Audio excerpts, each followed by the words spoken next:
আসুন এই কবরের মেহমান হওয়ার আগে কি করতে হবে সেজন্য একটু আলোচনা আপনাদেরকে নিয়ে করব কোরআন হাদিস থেকে। তাই আসুন আলোচনায় ঢুকে যাই, কবরের আযাব সম্পর্কে কিছু আলোচনা। আসুন আগে বাড়ি, তাই আলোচনায় ঢুকবো সরাসরি। এখন মহব্বতে আর কয়েকবার দরুদ শরীফ পড়ুন, আলোচনায় ঢুকে যাই। আল্লাহুম্মা সাল্লি সাইয়্যিদানা মুহাম্মাদ, আল্লাহুম্মা সাইয়্যিদানা মুহাম্মাদ নাবি মাওলানা মুহাম্মাদ নাবিয়ানা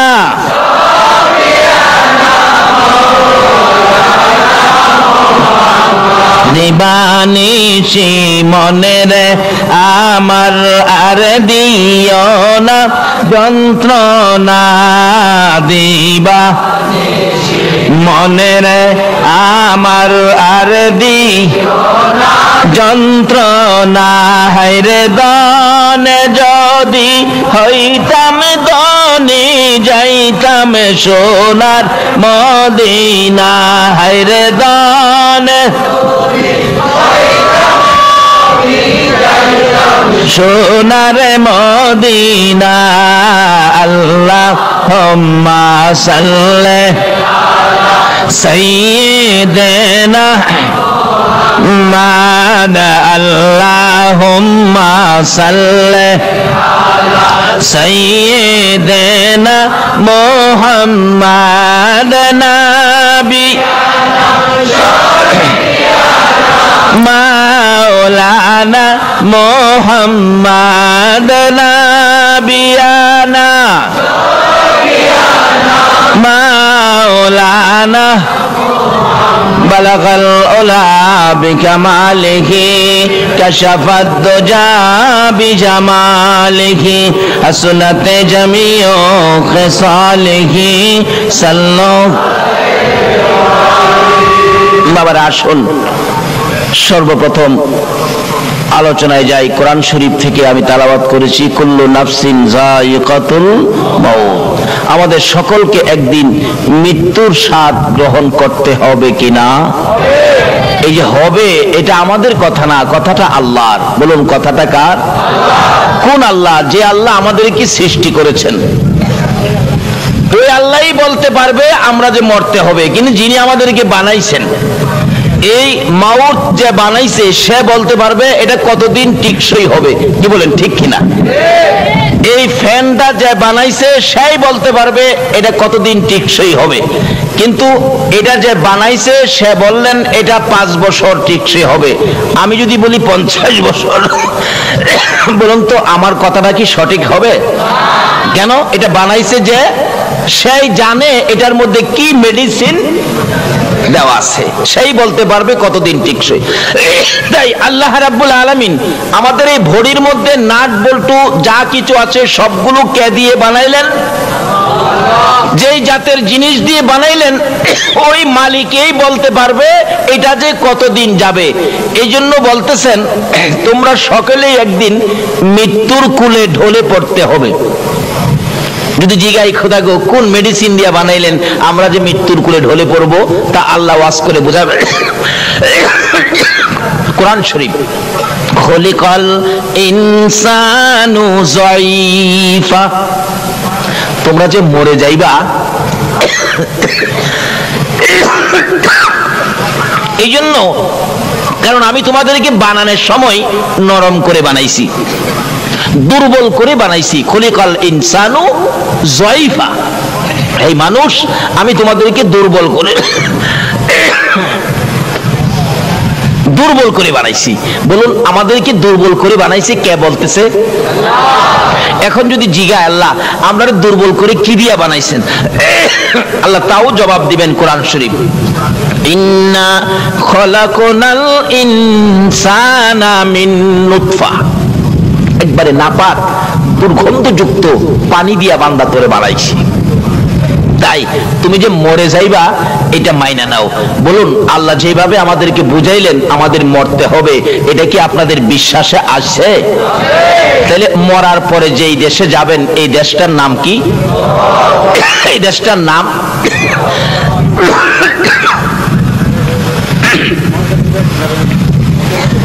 এখন আমাদের দেশের মানুষ কুয়েত যায়, কাতার যায়, সৌদি যায়, লন্ডন যায়, আমেরিকা যায়। যাওয়ার আগে দেখবেন বন্ধু বান্ধবদেরকে জিগায় কুয়েতের অবস্থা কি, পরিবেশ কেমন, কাতারের পরিবেশ কেমন, যে জায়গাটায় যাব জায়গাটা ভালো নেই, এমন কিছু জয় জিজ্ঞাসা করে। আচ্ছা আপনারা যে এই দেশ ফালায়া কবরে যাবেন, কবরের অবস্থা কি কেউ কি কোনোদিন কাউরে জিগাইছেন? জিগায় না। অথচ এই কবরটা যাইতে হবেই, না যায়া কোনো উপায়। আজকে দুনিয়ায় একটা ঘর বাড়ি করতে গেলে নিজের কত চেষ্টা, অথচ কবরের বাড়িতে যে আপনি যাবেন আপনার কোনো চেষ্টা নাই। আপনি মৃত্যু হয়ে দেখেন না এলাকার লোকজন আপনার বাড়িটা বানানোর জন্য তৈয়ার হবে কিনা বলুন তো? কেউ কোদাল নিবে, কেউ খন্তি নিবে, কেউ ঘাস কাটতে যাবে, কেউ কাফনের কাপড় আনতে যাবে, আপনাকে বিদায়ের জন্য পাগল পাগল হয়ে যাবে যত বড়ই হন, কিন্তু 2 দিন আপনাকে কেউ রাখবে না। আচ্ছা এই কবরটার ভিতরে যে আপনি যাবেন, কবরের খবর কি কেউ নিছেন? এই কবরটা যে কত কঠিন। রাসূল বলেছেন এই কবরে 99টা সাপ থাকবে। কয়টা সাপ? এরপর এমন সাপ না যে সাপগুলি মেরে ফেলবেন, একটা সাপে যদি আপনাকে ধ্বংসন করে ব্যথায় 70 গজ মাটির নিচে চলে যাবেন। আবার অন্য সাপেরা ইস্পাতের নূক থাকবে, টাইনা টাইনা উঠাবে, যাও কই দুনিয়ায় বড় রং করেছো, এবার শাস্তি ভোগ করো। আরেকটা সাপে দংশন করবে, এইভাবে একের পর এক 99টা সাপ দংশন করতে থাকবে। আচ্ছা বলুন তো এই বিপদ থেকে বাহির হইয়া কোথাও যাওয়ার কোনো সুযোগ পাওয়া যাবে? নাই।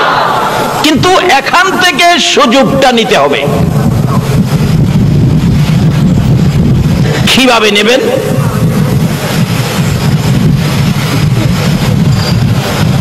বাবারা এখান থেকে সুযোগ কিভাবে নেবেন এই কবরের চিন্তা আজকে থেকে করুন। মা খাদিজাতুল কুবরা রাদিয়াল্লাহু তাআলা আনহার জীবনী খুলুন। আমার নবীর প্রাণ প্রিয় বিবি, সুখে দুঃখের সঙ্গিনী, যেই খাদিজা জীবন জৈবন ধন সম্পদ সব নবীর কদম মুবারকে ঢেলে দিয়ে নবীর সহধর্মিনী সঙ্গিনী হয়েছিলেন, ওই খাদিজার জীবনী। খাদিজা যেদিন দুনিয়া থেকে বিদায় হয়ে যাবেন কবরের চিন্তা করেছিলেন খাদিজা। একটু চিন্তা করে কবরের অবস্থা দেখে কবরে কেউ নাই, আমাকে কবরে রেখে সবাই চলে যাবে, কি প্রশ্ন হবে, কি জবাব দিব, এই চিন্তায় খাদিজা খুব কাঁদতেছিল। খাদিজা কাঁদতে কাঁদতে চোখের পানি দিয়ে বুক বসতেছে, পাগল পাগল হয়ে গেল।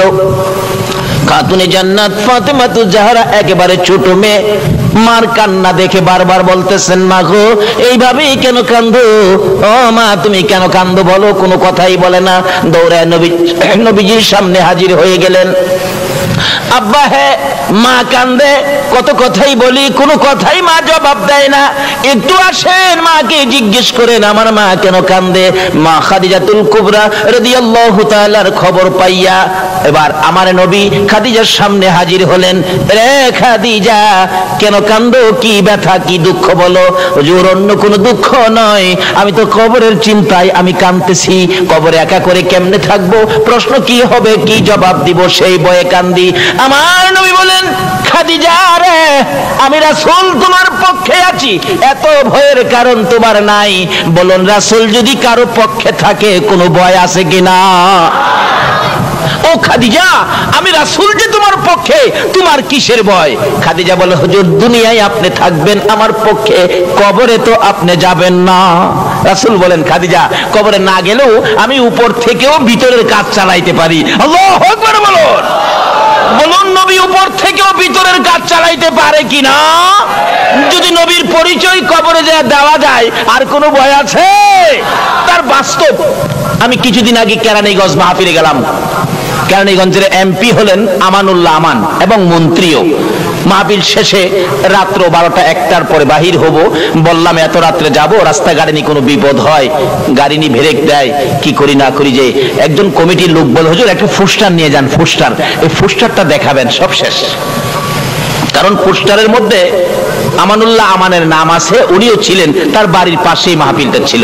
ঠিকই পোস্টারটা নিয়ে আসলাম, সংসদ ভবনের পিছন দিয়ে গাড়ি ঢুকলো, রাত্র প্রায় 2টা। এমনি দেখি কালো পোশাক হাত বাড়াইছে। কালো পোশাক চিনেন নাই? বাবারে, ভালো চিনে। গাড়ি যেমন আপনি আপনিই ব্রেক হয়ে গেছে। কোত্থেকে আসলেন এত রাত্রে? মাহফিলে গেছিলাম। কোথায়? পোস্টারটা খুলে দিলাম। পোস্টার দেখেই অফিসার পড়তেছে, প্রধান অতিথি আমানুল্লাহ আমান, ডালিকান্দি। ও আমানুল্লাহ আমান সাহেবের বাড়ির কাছে গেছিলেন নাকি? হ্যাঁ, উনিও ছিলেন। আমি হ্যাঁ, উনিও ছিলেন। আমানুল্লাহ আমান সাহেবের বাড়ি উনি ছিলেন না? ঠিক আছে ঠিক আছে, যান যান যান যান। একজন এমপি, তার নাম থাকাতে রাত্রে বিপদের মধ্যে তার নাম দেখে যান যান যান, তার পরিচয়ের উপরে আমাকে যান যান, আর কোনো জিজ্ঞাসা নাই, আর কোনো কিছুই নাই, যান যান যান। আচ্ছা বলুন তো, আজকে আছে কালকে নাও থাকতে পারে, যার সিলাইকুল কায়নাত, যার জন্য এত কিছু করেছেন, যার প্রেমে আমার আল্লাহ পাগল হয়েছেন, যার উপর আমার আল্লাহ নিজে দুরূদ সালাম প্রেরণ করতেছেন, ওই নবীর পরিচয় কবর দিতে পারলে বলুন কোনো বিপদ থাকবে?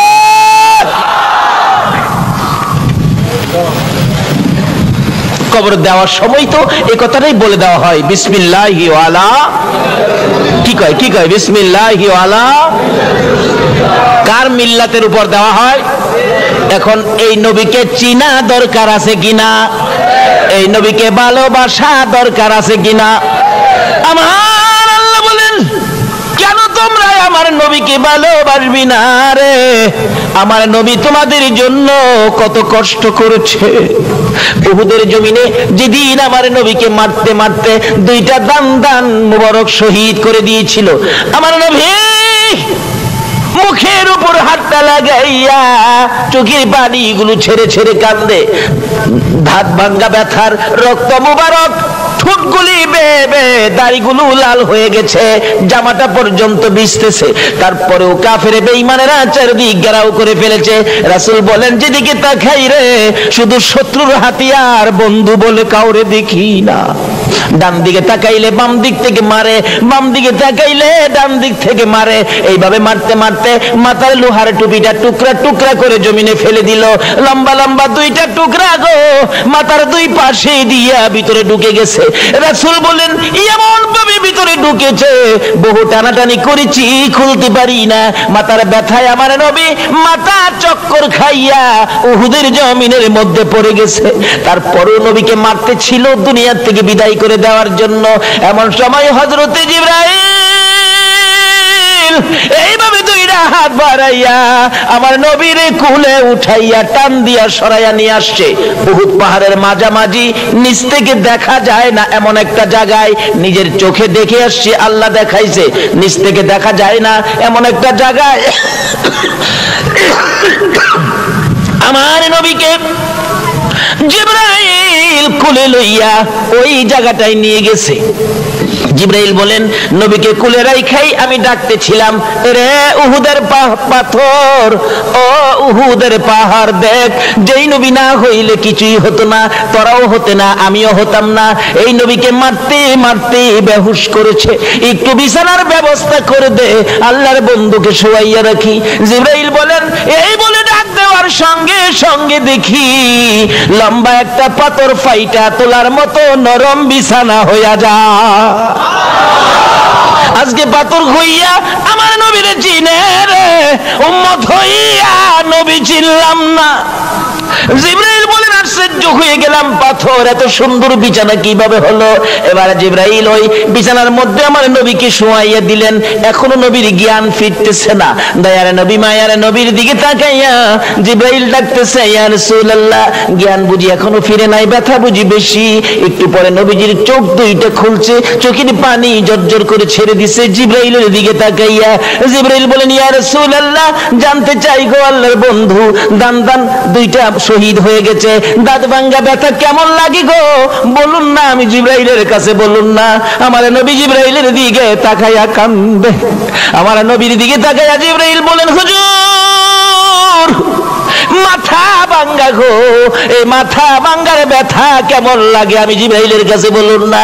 আমার নবী জিবরাইলের দিকে তাকাইয়া দুইটা চোখের পানি জর্জর করে ছেড়ে ছেড়ে কান্দে। রে জিবরাইল, আমার দাঁত ভাঙ্গা মাথা ভাঙ্গাই তোর বুঝি মায়া হয়েছে রে জিবরাইল। দাঁত ভাঙ্গা ব্যথা কেমন জিগাইলি, মাথা ভাঙ্গা ব্যথা কেমন জিগাইলে। রে জিবরাইল, দাঁত ভাঙ্গা ব্যথা কেমন লাগে জিগাইলি, মাথা ভাঙ্গা ব্যথা কেমন লাগে জিগাইলি, আমার গুনাহগার উম্মতের ব্যথা কেমন লাগে জিগাইলি না। দয়ার নবী মায়ের নবী বলেন, জিবরাইল রে শুনো, দাঁত ভাঙ্গা ব্যথা মাথা ভাঙ্গা ব্যথার চাইতে রে আমার গুনাহগার উম্মতের ব্যথা বেশি। আর এই উম্মতের কান্ডার নবী রহমতের ভান্ডার, বলুন উম্মতের কান্ডার নবী। নবী বিনে রোজ হাসরে কে করিবে পার, নবী বিনে উম্মতের কান্ডার নবী রহমতের ভান্ডার, উম্মতের কান্ডার নবী। মোদের নবী দয়ার সাগর, গুনাহগার উম্মতের পাগল। মোদের নবী দয়ার গুনাহগার উম্মতের পাগল। রোজ হাসরে সেজদায় পড়ে কাঁদবে যারে যার, রোজ হাসরে সেজদায় পড়ে কাঁদবে যারে যার। উম্মতের কান্ডার নবী দার, উম্মতের কান্ডার নবী। যাইয়া দেখো মদিনাতে কান্দে নবী দিনে রাইতে, যাইয়া দেখো মোদি কান্দে নবী দিনে রাইতে। মাফ করিয়ে দাও গো খোদা উম্মত গুনাহগার, মাফ করিয়ে দাও গো খোদা উম্মত গুনাহগার। উম্মতের কান্ডার নবী রহমতের ভান্ডার, উম্মতের কান্ডার নবী বিনে রোজ হাসরে কে করিবে পার, নবী বিনে রোজ হাসরে পার। উম্মতের কান্ডার নবী রহমতের ভান্ডার, উম্মতের কান্ডার নবী। আমার আল্লাহ বলেন, দুনিয়ার মানুষ এই নবীরে কেমনে বুইলা যাবি রে, যেই নবী নিজের ব্যথা গোপন করে রে উম্মতের ব্যথা প্রকাশ করে। আল্লাহু আকবার। এই নবীকে ভুলে যাওয়া আমাদের জন্য ঠিক হবে কিনা বলুন। এই নবীকে ভালোবাসা, এই নবীকে মায়া করা আমাদের দরকার আছে কিনা বলুন। কবরে গেলে এই নবীর দরকার আছে কিনা বলুন। এই নবীর পরিচয় ব্যতীত কবরে আর কারো পরিচয় মাপ পাওয়া যাবে কিনা বলুন। শুধু নবীর পরিচয় দিতে পারলেই বাস লাভবান হয়ে যাবেন। বিসমিল্লাহি ওয়া আলা মিল্লাতি রাসূলিল্লাহ, এই নবীর নামের উপরেই দেওয়া হয়। আর যদি পরিচয় দিতে পারেন হ্যাঁ আমরা তো সেই নবীর উম্মত, তাহলে ফেরেশতারা বলবেন ঘুমান, আপনারা জান্নাতের বিছানার মধ্যে ঘুমান।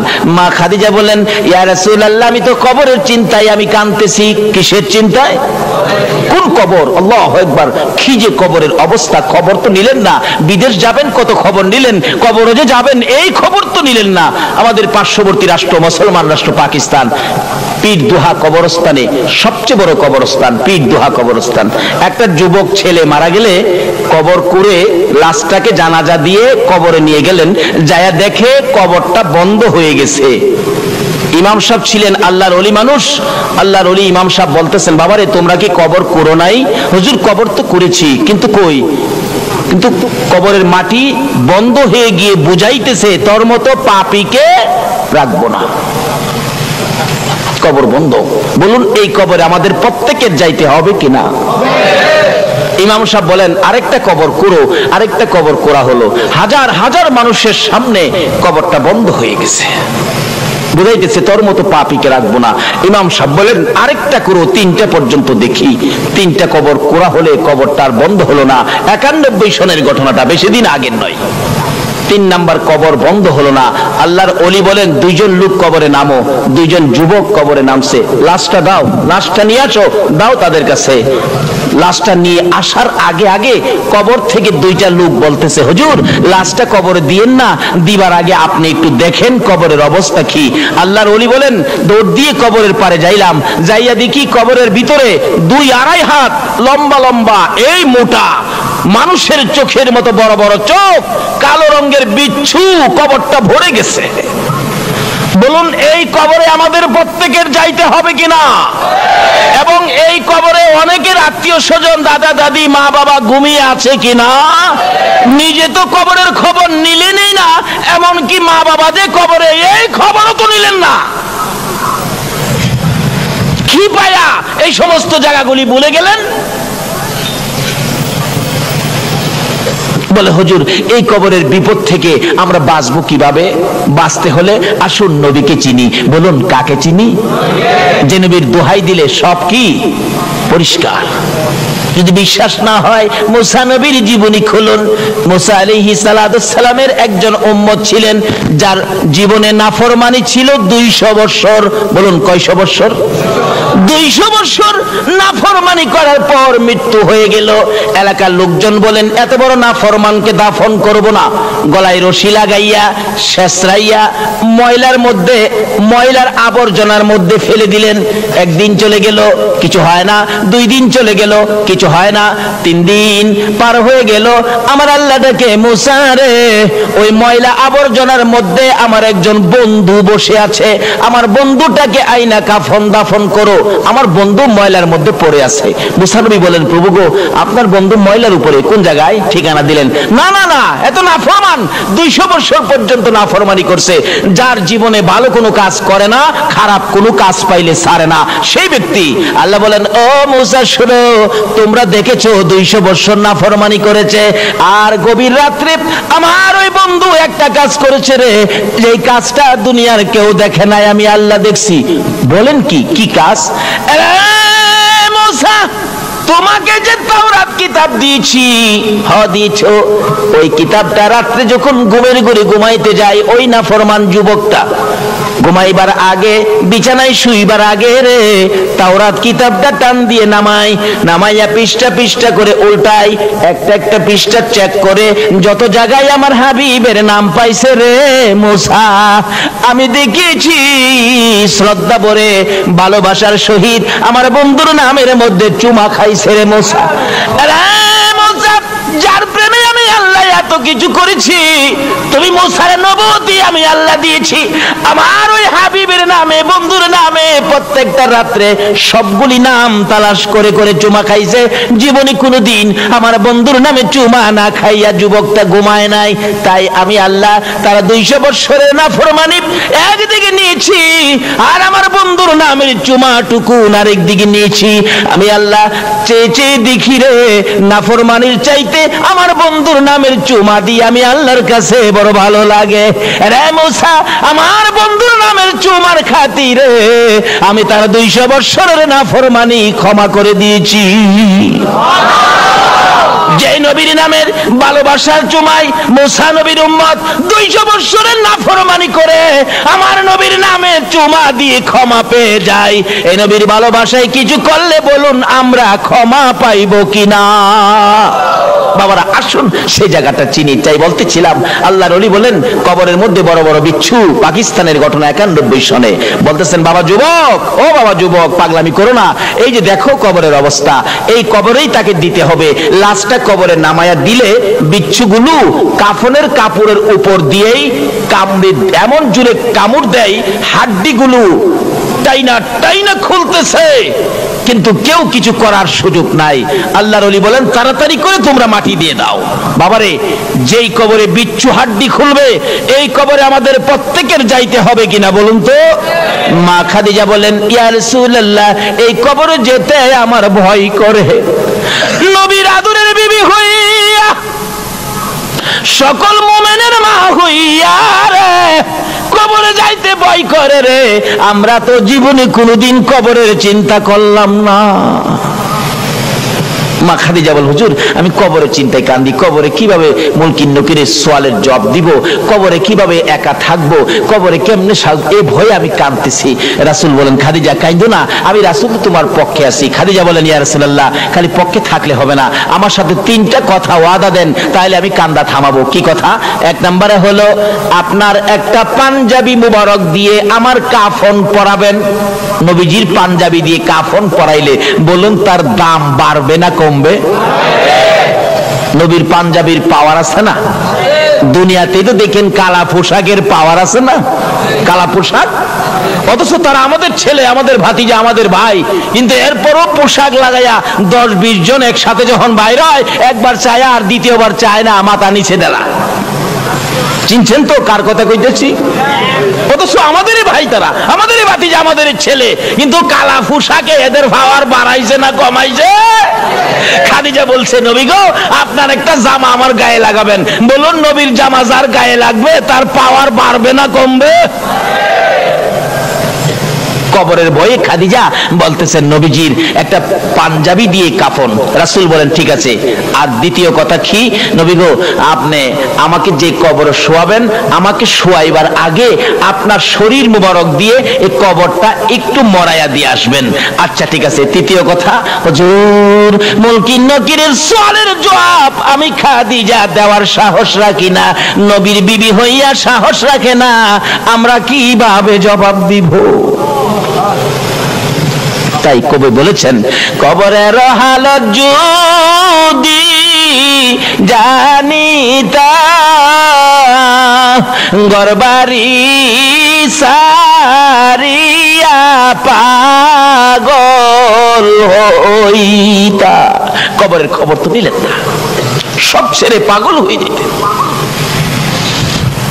হুজুর 3 নম্বর প্রশ্ন হলো, আমাকে দাফন করার পর সবাই যখন চলে যাবে আমাকে কবরে ফেলে, আল্লাহর বন্ধু গো, আপনি নবী যেতে পারবেন না, আমার পাশে থাকবেন। মুলকিন নকির আসলে মুলকিন নকিরের সওয়ালের জবাব আপনি দিবেন, আমি সাহস রাখি না। রাসূল বলেন, ঠিক আছে, 3 কথা রাখলাম।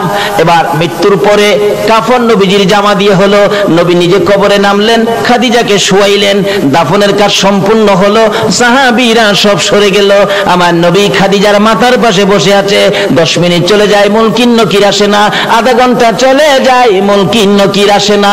বলুন আমরা কবর শুয়াইলে মুলকিন নকির কয় ঘন্টা পরে আইব? কয় কদম? মাশাআল্লাহ, এটা কিন্তু সব জায়গাতে এটা সিস্টেম, নিয়ম। কয় কদম? 40 কদম যদি আপনি নাও দেন, কবরের পাশে বসে থাকেন, তবু মুলকিন নকির, কিন্তু নিয়মটা হলো 40 কদম, অর্থাৎ 40 কদম কবরের কাজ সম্পূর্ণ করে কবর থেকে 40 কদম দূরে যাইতে যেটুকুন সময় লাগবে, এটুকুন সময় পার হওয়ার পরেই মুলকিন নকির কবরে আসবে।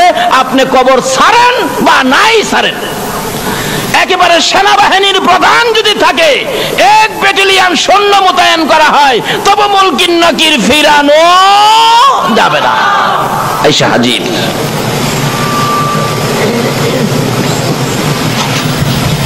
হাজির হয়ে গেছে। 40 কদম দূরে যাওয়ার সময়টুকুন থাক পার হবে, এরপরে কবরে মুলকিন নকির আসবে। কিন্তু আধা ঘন্টা পার হয়ে গেল, রাসূল তো বসা, আসতেছে না। ব্যাপারটা কি? রাসূল তো ভাবতেছেন কি ব্যাপার, এখনো আসতেছে না। আমার আল্লাহ কয়, জিবরাইল রে, যারে যা আমার বন্ধুর কাছে যা, খবর দিয়া সবাই হাজির হয়ে গেলেন। ইয়া রাসূলুল্লাহ, আল্লাহর সালাম গ্রহণ করুন। আমি জিবরাইলের সালাম গ্রহণ করুন। কি খবর রে জিবরাইল, মুলকিন নকির কোথায়? হুজুর মুলকিন নকির আসবে না গো, খাদিজার খবরে মুলকিন নকির আসবে না। জিবরাইল কেন আসবে না? সিস্টেম হলো, বিধান হলো, মুলকিন নকির সকলের কবরে আসবে, খাদিজার কবরে কেন আসবে না? জিবরাইল বলেন, ইয়া রাসূলুল্লাহ, না আসার কারণ হলো খাদিজা যেদিন মুলকিন নকিরের প্রশ্নের জবাব সওয়ালের ভয়ে যেদিন দুনিয়ার মধ্যে কান্নাকাটি করেছে, কবরের ভয়ে যেদিন দুনিয়ার মধ্যে খাদিজা কান্নাকাটি করেছে, হুজুর খাদিজার চোখের পানি দেখে গো আমার আল্লাহর বড় মায়া হয়েছে। আমার আল্লাহ বলেছে, রে জিবরাইল, আমার বন্ধুর কাছে যা, খাদিজারে খবর পৌঁছে দিয়ায়। খাদিজার মুনকির নকিরের প্রশ্নের জবাব আমার বন্ধুর দিতে হবে না, আমার বন্ধুর দিতে হবে না, কষ্ট করতে হবে না। খাদিজা যেদিন কবরের ভয়ে চোখের পানি ছেড়ে ছেড়ে কাঁদছিল, খাদিজার চোখের পানি দেখে রে আমি আল্লাহর বড় মায়া হয়েছে রে মুনকির নকিরের সওয়ালের জবাব দেওয়ার জন্য। আর আমার বন্ধুর কষ্ট করতে হবে না, আমার বন্ধুর কানে খবর দে, খাদিজার কবরের মুনকির নকিরের সওয়ালের জবাব আমি আল্লাহ নিজেই আদায় করে দিয়েছি। কখন দিয়েছে? যখন এই বয়ে কাঁদছিল। বলুন, কবরের বয়ে কাঁদছেন এমন কেউ বলতে পারবেন? পারবেন না। তাই কবি বলেছেন, কবরেরও হালত যদি জানিতা, ঘর বাড়ি সারিয়া পাগল হয়ে যাইতা। সেই কবরের খবর নিলাম না। এই কবরের বিপদ থেকে বাঁচতে গেলে আখিরি নবীর উম্মত হন। তার সাথে সাথে আরেকটা ব্যাপার আছে। সেই ব্যাপার কি? আমার নবী একদিন সাহাবীদেরকে নিয়ে রাস্তা দিয়ে চলছেন, হঠাৎ নবীজি দেখে একটা কবরের ভিতরে আযাব। বলুন, কবরের আযাব আমার নবী দেখে কিনা? রাসূল বলেন, সাহাবীরা তোমরা হাত বাড়াও, দোয়া করি আমার উম্মতের কবরে আযাব। হাত বাড়ালে, আল্লাহ আমার উম্মতের কবরের আযাব বন্ধ করে দাও। জিবরাইল এক, হুজুর আপনি দোয়া করলেও আযাব বন্ধ হবে না। কই কি রাসূলের দোয়ায় আযাব বন্ধ হবে না? কেন বন্ধ হবে না? হুজুর বন্ধ হবে না কেন রে জিবরাইল? আমি তো আমার সাহাবীদেরকে নিয়ে দোয়া করতেছি। জিবরাইল বলে, হুজুর শুধু সাহাবী কেন, 1,24,000 পয়গাম্বর সহ যদি দোয়া করেন আপনি সকল পয়গাম্বরের নেতা হইয়া, তারপরও আজকে দোয়া কবুল হবে না। আরে জিবরাইল কেন কবুল হবে না? হুজুর আপনার এই উম্মত তার মায়ের কলিজায় আগুন দিয়া কবরে শুইছে, যতক্ষণ পর্যন্ত তার মা তাকে ক্ষমা না দিবে গো, ততক্ষণ পর্যন্ত রাসূলের দোয়াও কবুল হবে না। আরে মা বাবার কথা মতো যে জন চলে না, বলুন মা বাবার কথা মতো যে জন চলে না, আল্লাহ নবীজির দয়া তারা পাবি না। আইরে আল্লাহ নবীজির দয়া তারা পাবে। মা বাবাকে দুঃখ দিলে নামাজ রোজা যাইবি ফলে, মা বাবাকে দুঃখ দিলে নামাজ রোজা যাইবি ফলে, মার কলিজায় আঘাত দিলে খোদা সহে না, মার কলিজায় আঘাত দিলে খোদা সহে না, আল্লাহ নবীজির দয়া তারা পাবি না। আইরে আল্লাহ নবীজির দয়া তারা পাবে না। মা বাবা অতি আপন, মা বাবার করো যতন, মা বাবা অতি আপন, মা বাবার করো যতন, তিন কথার সাথী পায়া বুইলা যায়ও না, তিন কথার সাথী পায়া বুইলা যায়ও না, আল্লাহ নবীজির দয়া তারা পাবি না। আইরে আল্লাহ নবীজির দয়া তারা পাবে না। আমার নবী বলেন, জিবরাইল তার কবরের আযাব আমি যে সইতে পারি না। জিবরাইল বলেন, ইয়া রাসূলুল্লাহ যতক্ষণ পর্যন্ত তার মা জীবিত আছে, তার মা তাকে ক্ষমা না দিবে, ততক্ষণ পর্যন্ত আপনার দোয়ায়ও সে মাপ পাবে না। কত বড় কথা! রাসূল দোয়া করেন, কবুল হয় না। কাকে কষ্ট দেওয়ার কারণে? ঘুমাইছেন? কাকে কষ্ট দেওয়ার কারণে? কারণ মা, কোন মা চিনছেননি? রাত্র 2টাই হোক 2:30 হোক, সন্তান বাড়িতে না আসা পর্যন্ত বলুন তো বুড়িশ্বরের কার ঘরের দরজাটা খোলা আছে? কয়েকজনে কইছে সন্তান বাড়িতে আসলো না। এই বুড়িশ্বরের একজন সন্তান বাড়িতে আসলো না, 2টা বেজে গেছে রাত্র, সারা বুড়িশ্বরের ঘরে ঘরে দরজা বন্ধ, একটা ঘরের দরজা বন্ধ হলো না। বলুন তো এই ঘরটা কার ঘরটা? আরো যদি কোন মা। কোন মা? যেই মার পেটে 10 মাস 10 দিন ছিলাম। এরকম রাত্রে আমরা সকলেই একদিন মায়ের পেটে ছিলাম কিনা? এই রাত্রে মা আপনাকে আমাকে পেটে নিয়ে ঘুমাইতো, কিন্তু আমরা মাকে ঘুমাইতে দেই নাই। একটা লাথি মারছি, মা চট করে ঘুম থেকে উঠছে। আর একটা লাথি মারছি, মা জিহ্বা কামড়ায়া সহ্য করেছে। অথচ পাশে বাবা শুয়েছিল, বাবাকেও ডাক দেয় নাই। আর একটা লাথি মারছি রে, মা দুঃখিনী ওইটা দাঁড়াইয়া গেছে। দাঁড়াইয়া থাকতে থাকতে তোমার আমার মা কত রাত্র যে ফজরের আজান পড়ে গেছে, মা মন ভরে ঘুমাইতে পারে না। কষ্ট দাও গো, রাসূলের দোয়াও কবুল হবে না। তারপরেও জীবনে কত মা তোমার আমার মতো একটা সন্তানের মুখ দেখার আশায় কত মা যে দুনিয়া থেকে বিদায়ী হয়েছে, হয় নাই? ডেলিভারিতে অনেক মহিলা মারা যায় নাই, তারপরও মা জাতি মহিলা মেয়ে তাদের কত সাথ, তাদের সঙ্গের মহিলাটা ডেলিভারিতে মারা গেছে, এরপরও অন্য মহিলারা কি বাচ্চার আশা কি ছাইরা দিছে? জীবন দিয়ে হইলেও একটা বাচ্চার মুখ দেখতে চাই। বাবারা, কবরে যাবেন, এই মার সাথে ব্যবহার কি করেছেন এটা আগে পরিষ্কার করেন। রাসূল বলেন, আমি